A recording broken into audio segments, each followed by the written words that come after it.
अब हम जानते हैं एलिमेंट्स ऑफ सोशल इंस्टीट्यूशंस, सामाजिक संस्थाओं के आवश्यक तत्व क्या क्या हैं। पहला तत्व है व्यक्तियों का समूह, ग्रुप ऑफ पीपल।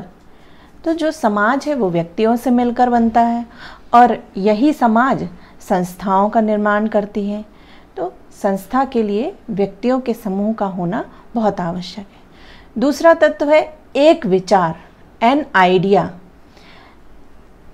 संस्थाओं के लिए सबसे पहले एक विचार, व्यक्ति के मन में जब विचार आएगा तभी वो नियमों को बनाएगा, रीतियों को बनाएगा और संस्था का निर्माण करेगा। जब तक विचार ही नहीं आएगा तब तक आगे की प्रक्रिया बढ़ेगी ही नहीं। नेक्स्ट एलिमेंट है विशिष्ट उद्देश्य या आवश्यकताएं, स्पेसिफिक ऑब्जेक्टिव और नीड्स।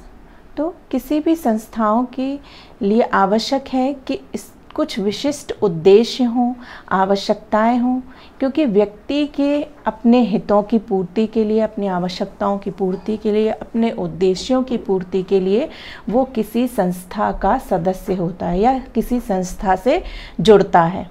जैसे कि हमें शिक्षा प्राप्त करने की हमारी आवश्यकता है या इच्छा है तो हम किस संस्था से जुड़ेंगे?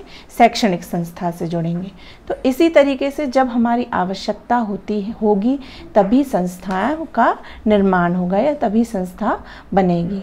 नेक्स्ट है नियम, मूल्य, कार्य प्रणालियाँ।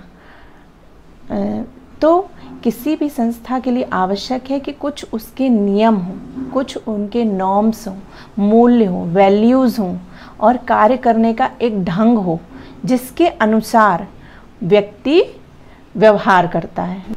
नेक्स्ट एलिमेंट है अभिमति एवं अधिकार, सैंक्शन एंड अथॉरिटी। तो जो संस्थाएं होती हैं उसको समाज द्वारा मान्यता प्राप्त होती है। समाज उनको मानता है, जो उनके नियम होते हैं, जो कानून होते हैं उनको समाज मानता है। वहीं उनको अधिकार भी प्राप्त है कि यदि जो भी व्यक्ति सदस्य है उस संस्था का, उसको उन्हीं नियमों, उन्हीं कानून, उन्हीं जनरीतियों के अनुसार व्यवहार करना पड़ेगा। व्यक्ति का व्यवहार नियंत्रण में रहता है। तो ये संस्थाओं को अधिकार भी प्राप्त है और अभिमत भी प्राप्त है समाज से।